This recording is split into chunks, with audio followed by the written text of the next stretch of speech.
Yo, c'est Dave et vous êtes dans Questions au sénateur, votre rendez-vous hebdomadaire de Public Sénat et Acropolis avec un sénateur ou une sénatrice. Du coup, bonjour à vous pour ceux qui êtes en live sur Acropolis, bonjour à vous si vous nous écoutez en podcast et bonjour à vous si vous regardez la rediff sur Public Sénat. Alors aujourd'hui, on reçoit Pascal Martin, sénateur de Seine-Maritime. Bonsoir. Bonsoir, merci d'être là. Grand plaisir. Et du coup, de ce que je vois, vous êtes sénateur depuis moins d'un mois. C'est votre première interview en tant que sénateur ? Non, mais c'est l'une des toutes premières, effectivement, sénateur depuis le 1er octobre dernier. D'accord, en tout cas, moi c'est ma première interview de sénateur et c'est ma première sur Questions au sénateur. Du coup, je m'excuse d'avance pour mes futurs cafouillages parce qu'il y en aura. Alors, tout d'abord, avant de commencer, en regardant un peu votre bio, je voyais que vous êtes, ou vous étiez, sapeur-pompier. Oui, moi j'ai mené une carrière d'élu local. Moi je suis issu d'une commune dont on entend beaucoup parler, malheureusement aujourd'hui c'est Rouen. J'ai fait toutes mes études à Rouen et en parallèle à mon engagement d'élu local, maire et président d'une communauté de communes et président d'un département, j'ai été sapeur-pompier. J'ai commencé il y a 35 ans, professionnel. Donc j'ai commencé en Seine-Maritime, puis dans les Yvelines. Je fais toute ma carrière et donc c'est un métier qui m'est cher. Et donc j'ai décidé le 1er octobre dernier de mettre fin à ma carrière pour embrasser celle de sénateur. D'accord, justement, avant de parler de votre carrière de sénateur, on va revenir brièvement sur les sapeurs-pompiers. Justement, je ne sais pas si vous avez suivi l'actualité, il y a un peu moins de 2 semaines, on a eu des manifestations de sapeurs-pompiers à Paris, justement, notamment à cause du manque d'effectifs et de reconnaissance du métier. C'est si compliqué que ça ? Oui, le métier de sapeur-pompier a énormément évolué. Moi, j'ai été recruté en 85, ça fait 35 ans. Aujourd'hui, les sapeurs-pompiers sont extrêmement sollicités. Plus de 80% de leur activité, c'est du secours à personne et c'est pas très souvent des incendies, comme on a souvent tendance à le penser. Et donc, c'est aussi des sapeurs-pompiers, des fonctionnaires confrontés à la violence. De plus en plus de sapeurs-pompiers sont pris à partie. C'est un comble. Les sapeurs-pompiers sont là pour porter secours et très régulièrement aujourd'hui les sapeurs-pompiers sont attaqués par moments et le mot n'est pas trop fort. On a déjà vu des véhicules de sapeurs-pompiers qui sont volés en intervention. Bref, pour les sapeurs-pompiers aujourd'hui, le temps est venu d'une véritable reconnaissance d'un métier qui est un métier dangereux, qui est un métier insalubre, qui est un métier très difficile. Et donc, aujourd'hui, les sapeurs-pompiers demandent à ce que la reconnaissance de la nation soit totale. Elle l'est dans les discours, mais ils attendent aussi des actes. Et c'est vrai que c'est un métier, encore une fois, qui est sous tension. Et en parlant de tension, justement, vous pensez quoi de la manière dont se sont finies ces manifestations, notamment les altercations avec les forces de l'ordre ? Moi, je les regrette toujours. C'est pas dans la violence qu'on trouvera les solutions. Alors, c'est vrai que quand vous avez à Paris des sapeurs-pompiers face à des CRS ou des gardes mobiles qui sont le plus souvent amenés à travailler ensemble sur les interventions, c'est un peu difficile. Alors, il ne faut pas retenir ça de ce mouvement. C'est quelques sapeurs-pompiers peut-être excessifs qui ont voulu en découdre. Mais avant tout, ce qu'il faut retenir, c'est ce cri de bon nombre de sapeurs-pompiers à destination des autorités. D'accord. Et justement, vous parliez d'agression de sapeurs-pompiers avant, notamment sur les interventions. Vous ne pensez pas que ça a quelque chose à voir avec l'uniforme, justement ? Ils représentent en quelque sorte l'État et ça serait pas... Vous avez complètement raison. Mais ça, c'est assez récent. En ville, ça l'est depuis pas mal de temps, mais même dans les villes moins urbaines, aujourd'hui, l'uniforme est associé à l'ordre, est associé pour certains à quelque chose qu'il faut combattre, alors que les sapeurs-pompiers, leur engagement, c'est porter secours aux gens, c'est protéger les populations, c'est protéger les biens, c'est assurer la protection également de l'environnement. Bref, pour les sapeurs-pompiers qui ne reçoivent aucunement une formation de maintien de l'ordre, c'est vraiment pas leur job, ils ne comprennent pas et c'est vraiment une tendance lourde qui pèse sur l'engagement des sapeurs-pompiers. Ouais, parce que c'est un truc qui commence à remonter, parce que je me rappelle pendant les émeutes notamment de Villers-le-Bel en 2005, moi j'avais 16 ans, mais c'était un truc assez courant de mettre le feu à des bennes. Et du coup, peu importe qui était là en premier, c'était lui qui prenait pompier. Oui, mais vous savez, les violences urbaines aujourd'hui sont une réalité et très souvent, quand les sapeurs-pompiers interviennent sur certains quartiers où ils sentent que c'est pas très normal cet appel, eh bien ils sont accompagnés des forces de police pour les protéger et puis surtout assurer une sécurité pour eux-mêmes, mais aussi pour les personnes qu'ils viennent sauver. Donc on est vraiment dans une logique qui est assez déroutante pour les sapeurs-pompiers. Et qu'est-ce qu'on pourrait faire pour remédier à ça, justement, redorer l'image des pompiers et de la police? Alors, l'image des sapeurs-pompiers est excellente. Hein. Dans les sondages, c'est une des corporations qui arrive en tête de tous les métiers, mais dans la réalité, c'est vraiment assez souvent différent. D'accord. Et...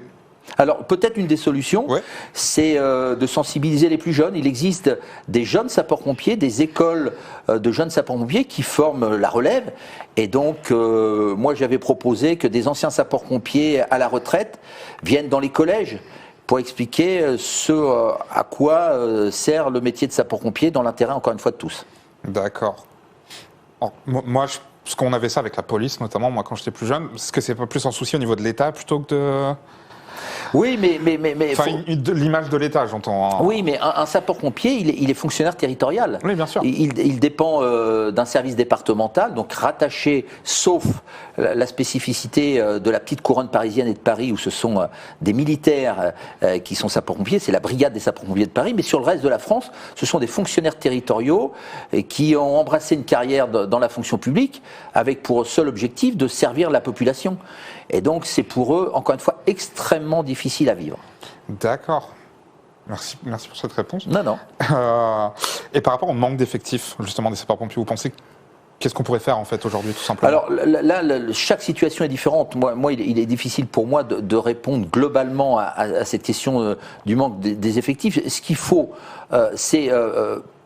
autoriser ou permettre plutôt aux sapeurs-pompiers de se recentrer sur leur mission propre. Les missions des sapeurs-pompiers, c'est l'aide aux personnes en difficulté, c'est les incendies, c'est les accidents de circulation, mais de temps en temps et de plus en plus, les sapeurs-pompiers sont appelés pour des interventions qui ne relèvent pas de leurs compétences. Donc c'est vraiment pour eux décourageant. Justement, il y a Junior 13 dans le chat qui nous demande si une des causes du malaise des sapeurs-pompiers, notamment par rapport au manque d'effectifs, ça ne vient pas à cause de restrictions budgétaires? Alors, c'est vrai que Junior 13 pose une question pertinente, une vraie question. Le budget des services d'incendie sont contraints, comme les budgets des communes. Et donc, il convient là aussi de trouver le juste équilibre. Mais bon nombre de services départementaux ont fait des efforts de recrutement. Il en reste sûrement à faire. Voilà, la question est posée, mais c'est pas uniquement une question d'effectifs, c'est aussi une question d'organisation du temps de travail, mais aussi une question qui est plus large, c'est celle de dédier uniquement les sapeurs-pompiers aux missions pour lesquelles ils sont formés. Ok. Bon. Pour en revenir un peu plus sur vous maintenant, du coup vous êtes tout nouveau au Sénat. Concrètement, moi en tant que civil, pas très sensibilisé à la politique, à la base le Sénat, en dehors de Star Wars, je vous avoue que j'en ai pas beaucoup entendu parler. Du coup ça fait quoi d'être sénateur? Moi c'est l'aboutissement d'une carrière d'élu local. Je vous le disais il y a 2 minutes, j'ai été maire d'une commune de 5000 habitants pendant 20 ans. J'ai été plus récemment président d'un département, car un gros département, celui de la Seine-Maritime. Et donc c'est complémentaire de mon engagement du terrain, c'est-à-dire le Sénat, c'est la collectivité ou c'est l'Assemblée qui représente les territoires, qui représente les communes de France, les départements, les régions. Et donc moi je trouve dans cet engagement que j'ai pris et que j'ai accepté une continuité. Et donc le sénateur, il a une double mission, c'est de voter la loi, comme le député. La vraie différence, c'est que le député, lui, il est élu par l'ensemble des habitants, alors que le sénateur, il est élu par les représentants des collectivités, par les maires ou les conseillers départementaux. Mais ils ont la même fonction, c'est de voter la loi, et puis aussi de contrôler l'action du gouvernement. Donc voilà, c'est ce qu'on appelle dans notre jargon le bicamérisme. C'est 2 chambres. En France, on a 2 chambres, et c'est une chance. Une Assemblée nationale d'un côté, et le Sénat, qui forme le Parlement. Alors, justement, alors il y avait Heitz Schoenheim sur Twitter qui me demandait pourquoi ne pas réunir les 2 chambres, ce qui serait plus simple et plus rapide pour les projets de loi, tout en gardant à la fois les députés et les sénateurs. Alors, ça n'existe pas, ça. C'est-à-dire qu'il y a soit une seule chambre, dans certains pays, Mais le Sénat en France, c'est très souvent un contre-pouvoir. Et on le voit aujourd'hui dans les votes du Sénat, c'est d'avoir la possibilité d'une double approche, celle des députés qui représentent la population, et puis les sénateurs qui représentent les territoires. Moi, vraiment, je pense que c'est une richesse que d'avoir deux chambres. Ça vient compléter l'approche du député ou du sénateur et inversement. Et donc moi je suis très favorable au maintien de ces deux chambres pour voter la loi. D'accord. Et justement, vous, en parlant de vous, avant d'être sénateur, du coup, vous avez été pompier. Enfin, vous avez eu une carrière politique, mais avant tout ça, vous avez été pompier. Mais à la toute base, vous avez un master en droit. Du coup, déjà, en partant de là, comment on finit pompier? Moi j'étais... Alors, très souvent, les sapeurs-pompiers sont issus d'une famille qui déjà était sapeur-pompier. Moi, c'est pas du tout mon cas. Moi, j'ai fait des études de droit, simples études de droit, enfin, une maîtrise de droit public. Je voulais être soit juge pour enfants, soit prof de gym, parce que je faisais beaucoup de sport, et c'est vrai que quand on veut être sapeur-pompier, il faut plutôt être bon physiquement. Et donc je me suis retrouvé à passer ce concours de capitaine de sapeur-pompier, parce que j'avais aussi vocation à modestement essayer d'apporter quelque chose pour mon prochain. C'est aussi mon engagement d'élu local, quand vous êtes maire, c'est d'essayer en toute simplicité de régler les problèmes des gens. Et donc voilà, je me suis retrouvé là, et puis petit à petit à construire ma carrière professionnelle à côté d'une carrière d'un engagement d'élu. Moi, je suis pas du tout issu du politique. Moi, j'ai pas été avant attaché parlementaire. J'ai pas fait. J'aurais pu faire Sciences Po ou non, mais je l'ai pas fait. C'était pas mon objectif. C'est des concours de circonstances, c'est la vie, tout simplement. Ok, une grosse part de hasard, du coup. Oui, bien sûr. Je vois aussi que vous êtes membre de l'Union centriste. Du coup, en fait, concrètement, avec En Marche qui réunit un peu des membres de la droite et de la gauche, est-ce que le centre, ça a encore un sens aujourd'hui? Alors moi, mon engagement politique, il a été un élu qui a adhéré au Parti radical, celui de Jean-Louis Borloo, quand Jean-Louis Borloo était président du Parti radical. Le Parti radical, c'est un petit parti. Moi, je me suis jamais retrouvé dans les grosses boutiques. Parti humaniste. Le radicalisme, ça cause quand même, libéral et européen et social. Et donc, j'ai été pendant plusieurs années responsable dans mon département du Parti radical. Et puis, il y a 4 ans, j'ai décidé d'arrêter un engagement politique au sens adhésion à un parti. Et donc, depuis 4 ans, je ne suis plus adhérent d'un parti politique. Mais lorsque vous rentrez au Sénat, vous avez 7 groupes différents en fonction de valeurs politiques. Et moi, j'ai décidé assez logiquement, dans mon esprit, rentrer à l'Union centriste. L'Union centriste, c'est un groupe d'une 50aine de sénateurs qui font partie de la majorité sénatoriale, qui ont soutenu le président Larcher et qui ont vocation, dans un esprit total d'ouverture, chaque sénateur de l'Union centriste a une totale liberté de vote. Voilà, donc en son âme et conscience, moi je vote. Alors je suis là depuis 3 semaines, c'est encore très récent, mais donc mon positionnement politique au centre de l'hémicycle me convient bien compte tenu de mes valeurs d'humanisme et mes valeurs sociales. D'accord. Désolé, le chat défile. Ah non, mais que je m'habitue. Ouais, je les découvre en même temps que vous. Justement, en parlant de votre place au Sénat, vous êtes membre de la commission d'enquête du Sénat sur l'affaire Lubrizol. Concrètement, c'est quoi une commission d'enquête? Alors peut-être, si vous me permettez, Lubrizol. Alors pour moi, Lubrizol, ça me parle. Ouais. Ça me parle d'autant plus que le 26 septembre dernier, lorsque l'incendie a éclaté, j'étais encore président du département de la Seine-Maritime, je n'étais pas encore sénateur. D'accord. Et je suis allé sur place dès midi. Alors j'y suis allé en tant que président du département, mais aussi non pas dans mes fonctions de colonel de sapeurs-pompiers, mais j'y suis allé également avec le regard de l'officier de sapeurs-pompiers.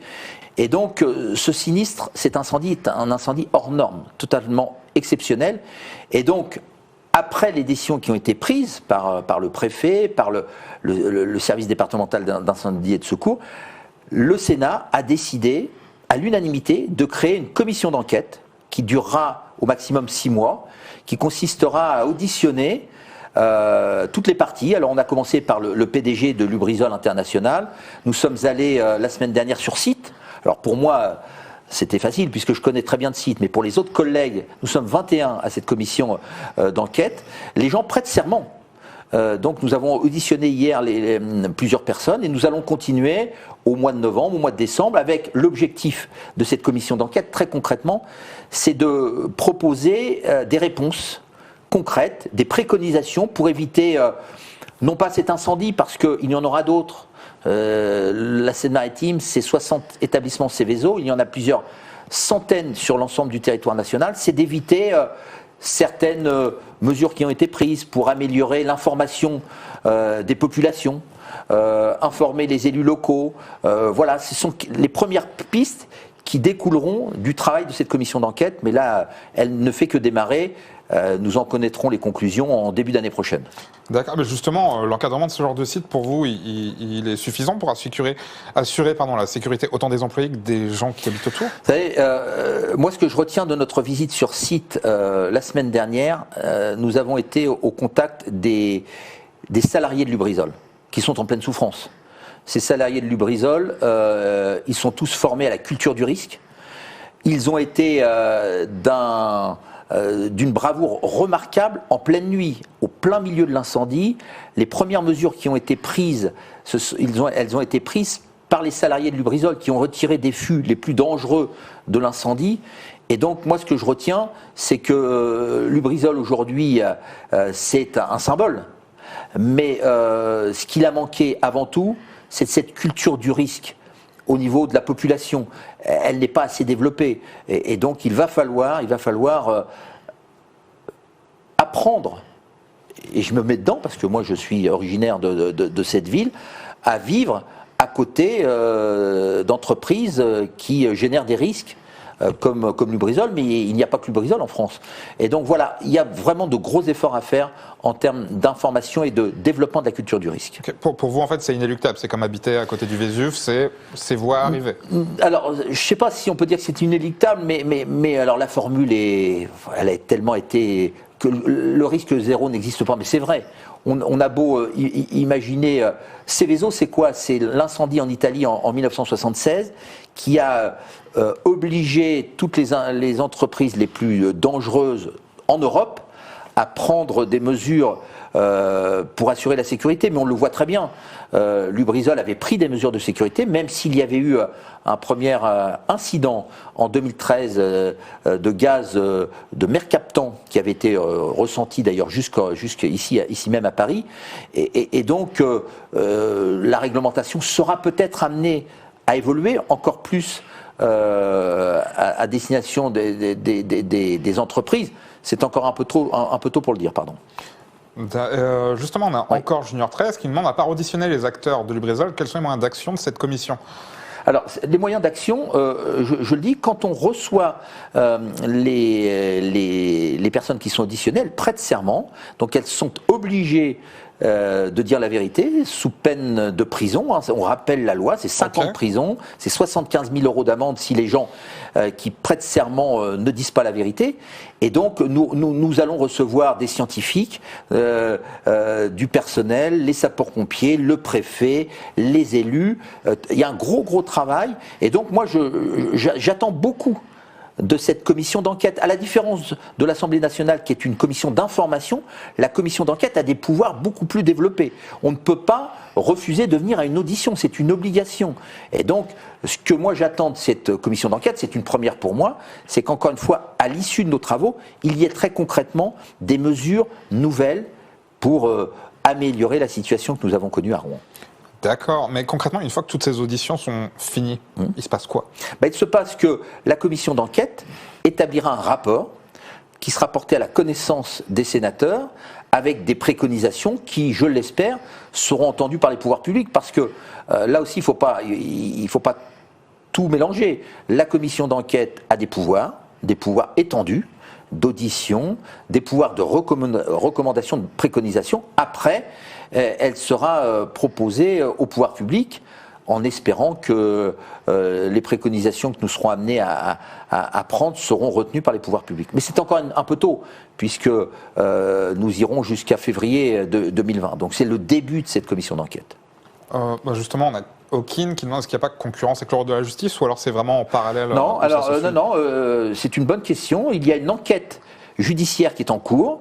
Il y a des juges d'instruction qui ont été désignés. Et là, c'est le rôle de la justice, notamment de savoir comment le feu a pris, où il a pris, quelles sont les causes de cet incendie. D'ailleurs, les salariés de Lubrizol ne s'expliquent pas, ils nous l'ont dit, la violence de cet incendie, sa soudaineté. Alors moi, en tant que sapeur-pompier, j'ai été aussi extrêmement surpris. Donc là, c'est l'enquête judiciaire qui le dira.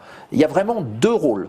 L'enquête judiciaire qui relève des pouvoirs de justice, de l'enquête, la commission d'enquête qui relève du pouvoir des sénateurs. Je relève aussi la question de faites des crédits et voter.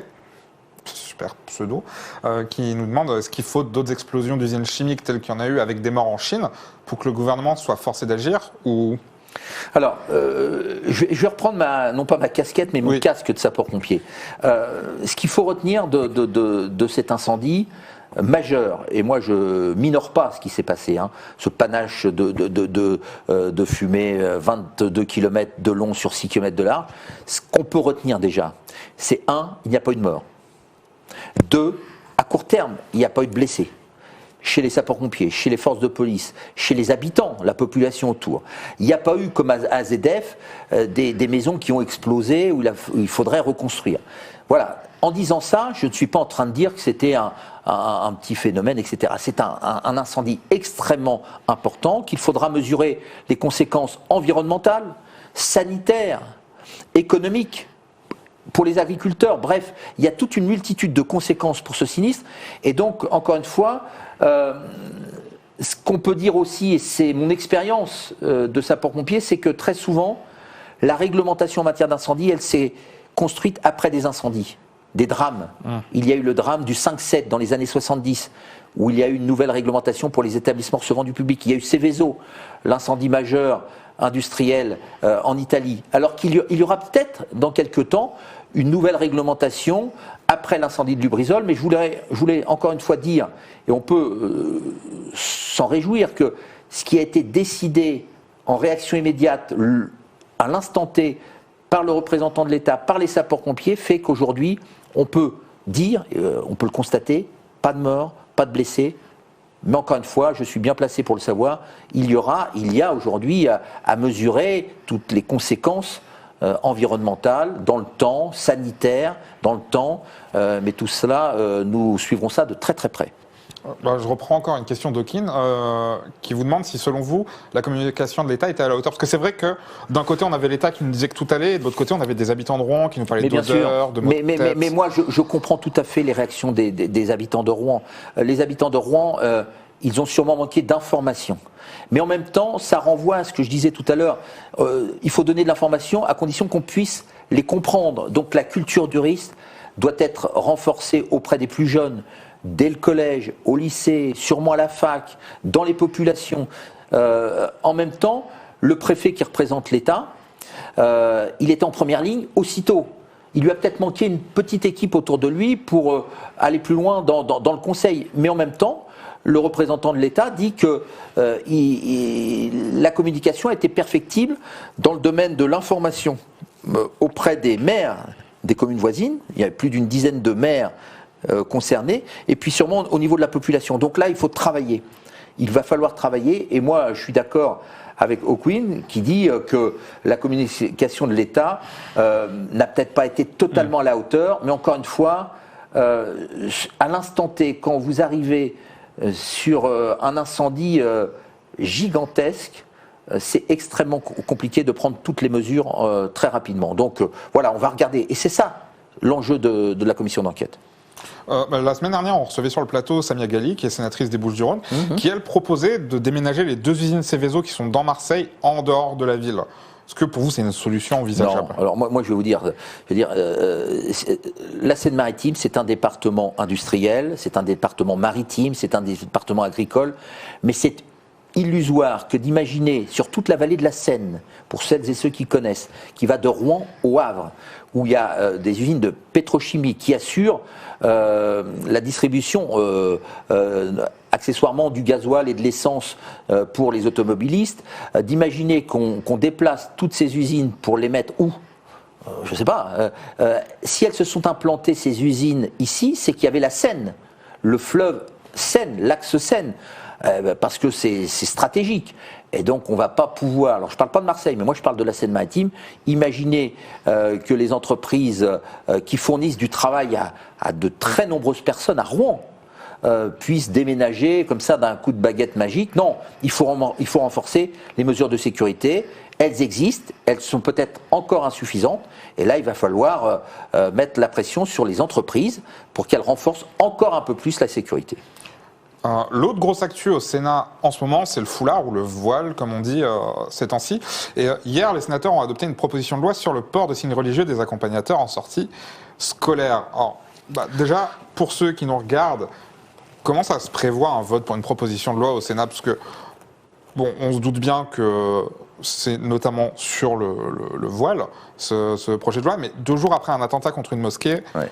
Alors, ce qu'il faut dire à celles et ceux qui nous écoutent, il y a 2 types. Le projet de loi, c'est le gouvernement qui le porte. Une proposition de loi, c'est un sénateur qui le porte. Là, il s'agissait d'une proposition de loi d'une sénatrice qui, il y a plusieurs mois, c'était en juillet dernier, et moi j'étais pas là, mais on m'a expliqué, avait décidé d'inscrire à l'ordre du jour du Sénat cette question du port du voile pour les accompagnants en sortie scolaire. Bon, voilà. Alors, c'est arrivé à un moment, vous avez raison, on pense à Bayonne, on pense à l'attentat de la préfecture de police de Paris. Moi, je pense qu'on aurait pu... Moi, je me suis abstenu hier, parce que je considérais qu'il y a eu un amalgame.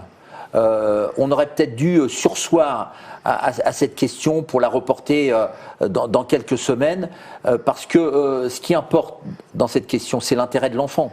Là, on nous a parlé de communautarisme, on nous a parlé de radicalisation. Je veux dire, c'était pas le sujet. Le sujet, c'était les relations de parents qui accompagnent leurs enfants. Est-ce que l'on doit autoriser ou interdire le port du voile de parents qui accompagnent leurs enfants? Voilà, c'était cette question. Et donc, ça a duré 4 heures. Ça a été animé, mais ça ne pouvait être qu'animé. Et moi, je condamne tous les excès. Moi, je suis un laïc. Moi, je suis très attaché à ce que l'école publique soit ouverte aux enfants plutôt, sans distinction de race ou de religion.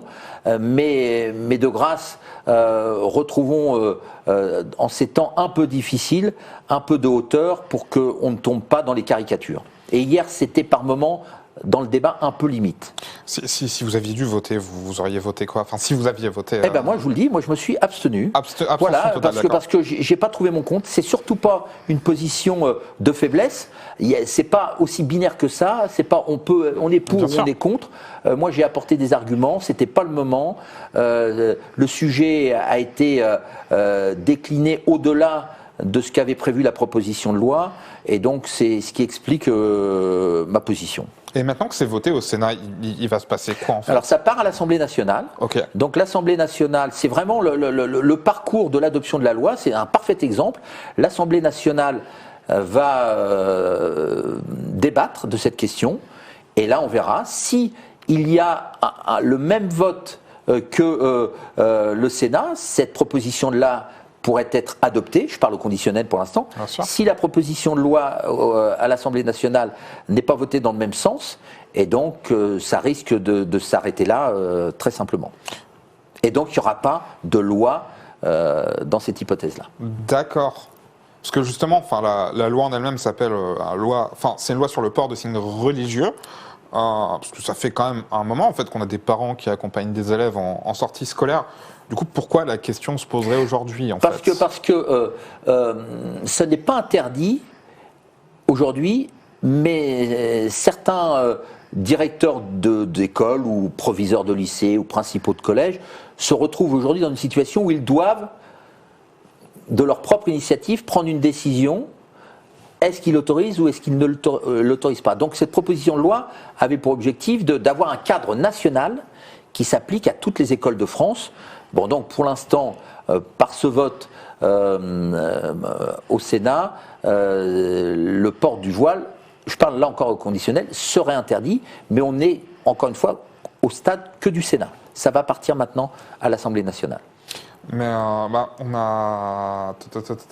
Fanny Dufosc, est-ce que cette nouvelle proposition de loi n'est pas très excessive? Enfin, pas trop excessive, j'imagine, plutôt pour une simple histoire de cheveux, parce qu'au final... Moi, si j'avais voté pour, je vous aurais dit non, mais comme je me suis abstenu, je la trouve pas suffisamment équilibrée. C'est un peu plus subtil que cela, c'est un peu plus compliqué. Encore une fois, il aurait fallu se limiter à la question qui nous était posée. Mais on a vu, si certains de nos auditeurs ont regardé les débats hier, on est allé au-delà et on est tombé assez rapidement dans la caricature, encore une fois, des questions qui n'étaient pas celles que la proposition de loi était censée répondre. Donc c'est un sujet, on le voit bien, épidermique. On est à quelques mois des élections municipales, donc il faut retrouver un peu de hauteur pour aborder ces sujets avec, encore une fois, le seul objectif, parce que l'enfant, lui, quand il est en sortie scolaire, il a des professeurs qui l'accompagnent, il a des parents d'élèves, il ne peut pas faire la différence entre une personne qui est voilée ou qui n'est pas voilée. Donc tout ça est très compliqué, et donc moi je trouve tout à fait normal qu'il y ait eu de la part des sénateurs des votes qui ont été différents. Il y en a qui sont abstenus, d'autres qui ont voté contre, d'autres qui ont voté pour. Voilà, c'était une question complexe qui nous était posée hier. Mais c'est ça aussi le travail du parlementaire. Est-ce que ça en dit pas long aussi sur l'état de la France en ce moment? Oui, bien sûr. Bien sûr. Catalyse. Voilà, oui, vous avez raison. Moi, je pense que certains ont profité hier pour élargir ces problématiques, pour essayer d'évoquer d'autres sujets qui peuvent être des sujets réels. Encore une fois, de radicalisation, etc. Mais ce n'était pas le sujet qui nous était posé hier. Ce n'était pas la question. Donc moi, les réponses qui ont été apportées, à mes yeux, n'étaient pas suffisamment satisfaisantes pour que je vote pour, et n'étaient pas totalement, n'ont pas emporté totalement mon adhésion pour que je vote contre. Et donc j'ai voté, je me suis abstenu, mais comme pas mal de sénateurs. On arrive dans la fin de l'émission, parce qu'on a commencé. Ça passe très vite. Un petit peu en retard, effectivement. Ouais, mais c'est très sympa. On est pas mal ici. Oui. Merci au chat, mine de rien. Ouais. Parce que je suis désolé de ne pas avoir, parce que je vois qu'il y a énormément de questions, mais je serais tout à fait prêt à revenir avec peut-être un peu plus d'expérience, parce que, encore une fois, ça ne fait que 3 semaines que je découvre l'institution, mais je trouve cette émission passionnante, parce que c'est aussi le rôle du sénateur que de tenter en toute humilité de répondre aux questions que se pose la population. Vous savez, quand vous avez été maire 20 ans comme je l'ai été, c'est notre quotidien, hein, c'est d'essayer en toute humilité et simplicité de répondre aux questions. Donc j'ai essayé de le faire. Mais je reviendrai avec grand plaisir.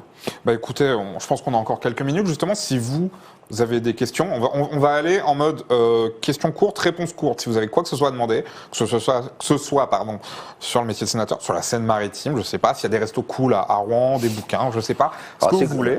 C'est cool à Rouen. Alors, je vais faire justement, pour éviter de faire du bashing de la Seine-Maritime, parce que notre attractivité aujourd'hui en a pris un coup. Hein.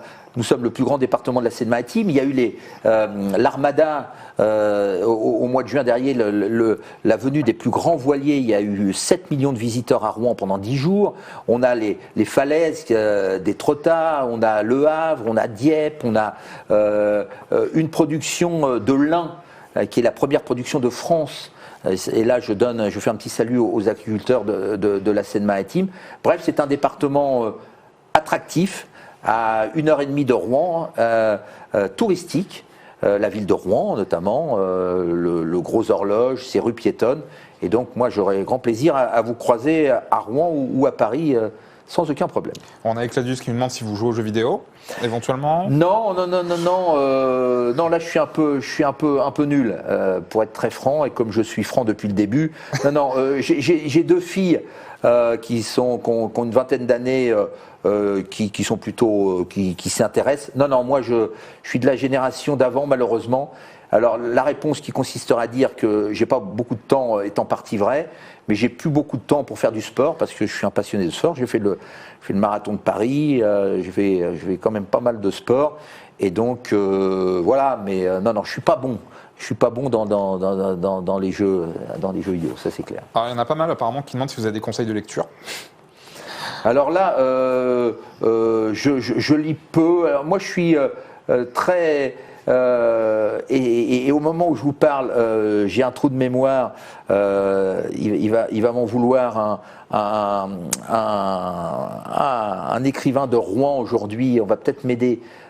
Qui sort un paquet de bouquins. Et moi, j'arrive à lire plutôt pendant les vacances. C'est pas Musso. Oh là là, il va m'en vouloir. Si certes, quelqu'un peut venir à moi. Non. Bon, ça va me revenir. Je suis désolé, ça je sais pas. Il n'y a pas de souci. Même pas un Candy Crush. Non, bon ça oui, encore un peu, mais vraiment limite quoi. Non, je suis nul. Hein. Non, à ce niveau-là, je suis nul. On a l'Auvergnat Trelou qui demande si vous avez un conseil pour les jeunes générations, éventuellement. Bah moi, c'est de croire en son avenir. Vous savez, moi je suis issu d'une famille nombreuse. Mon père est de l'assistance publique. Il a été un élu de la République. Il était instituteur. Voilà, moi je n'ai jamais imaginé que en devenant sapeur-pompier un jour je serais président d'un département, je serais sénateur. Voilà, faut croire en sa bonne étoile, faut bosser. Voilà, alors il y a aussi un peu de chance. Voilà, mais moi je suis, pour prendre une expression, je suis pas né avec une cuillère en argent dans la bouche. Je me suis fait tout seul. Je regrette rien. J'essaie de travailler. J'essaie de. Michel Bussy. Sourac 135, merci, c'est Michel Bussy. Et voilà, moi je lis tous les bouquins, je pense les avoir tous lus pendant les vacances, donc ça se lit très facilement. Voilà, et puis quand j'étais un peu plus jeune, je lisais un peu ce qu'on me demandait de lire quand j'étais au lycée ou à la fac. Mais là, c'est plutôt pour me vider un peu la tête et puis prendre un peu de bon temps. Voilà, donc. On a Ecladius qui nous demande quelle est la place des jeunes dans la politique d'aujourd'hui. Eh bien, elle est celle que voudrait bien prendre. Moi, quand j'ai été maire d'une commune de 5000 habitants, il y avait tous les 6 ans à constituer une liste. Moi, j'essayais d'ouvrir au plus possible les jeunes. Voilà, quel que soit, qu'ils soient étudiants, qu'ils soient à bosser ou peu importe. Et donc, à vous de prendre votre destinée en main. Donc là, il y a dans quelques mois des élections municipales. C'est un mandat assez génial puisque vous êtes au concret des attentes de la population. Donc voilà, il y a forcément de la place et à vous de vous la faire. Mais il y a de quoi vraiment s'éclater et trouver un point d'équilibre entre ce qu'on peut faire ailleurs, c'est-à-dire du sport, le boulot, la vie familiale, élever des enfants. Il y a un engagement citoyen qui est très intéressant, je peux vous le dire. C'est exigeant, mais vraiment on y trouve beaucoup de choses. Alors du coup, la question d'Ecladius, je vais jouer la provocation. Est-ce qu'un élu qui, comme vous, est élu pendant plusieurs dizaines d'années, laisse suffisamment de place aux jeunes, justement? Alors, dizaines d'années, oui, ça fait 26 ans, c'est vrai. Alors bon, moi, vous savez, j'avais avec moi des jeunes qui sont, si vous voyez la moyenne d'âge des maires adjoints de ma commune, Montville, MONT-VI2LE, en Seine-Maritime, eh bien vous verrez que aujourd'hui c'est une femme qui m'a remplacé. J'ai pas de problème non plus avec cela. La première vice-présidente du conseil départemental lorsque j'étais président, c'était une femme. La Benjamine du groupe en Seine-Maritime, lorsque j'étais président, à 28 ans, c'est une femme également.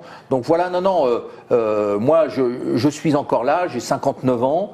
Je suis là parce que les électeurs m'ont accordé leur confiance. Je vais me permettre de vous couper. Apparemment, il vous reste 5 minutes avant de repartir. Excusez-moi. Du coup, c'est déjà la fin de l'émission. En fait, la semaine prochaine, on va recevoir Françoise Gattel, qui est du groupe Union Centriste également. Si jamais vous avez quelque chose à lui dire.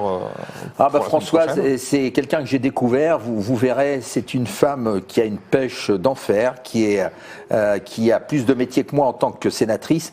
Mais je pense qu'elle ne vous laissera pas indifférent. Eh ben, parfait, c'est un bon mot de la fin. Du coup, merci à vous d'avoir suivi l'émission. Merci à vous si vous l'écoutez en replay. Et puis, moi, je vous dis à la prochaine. Ciao!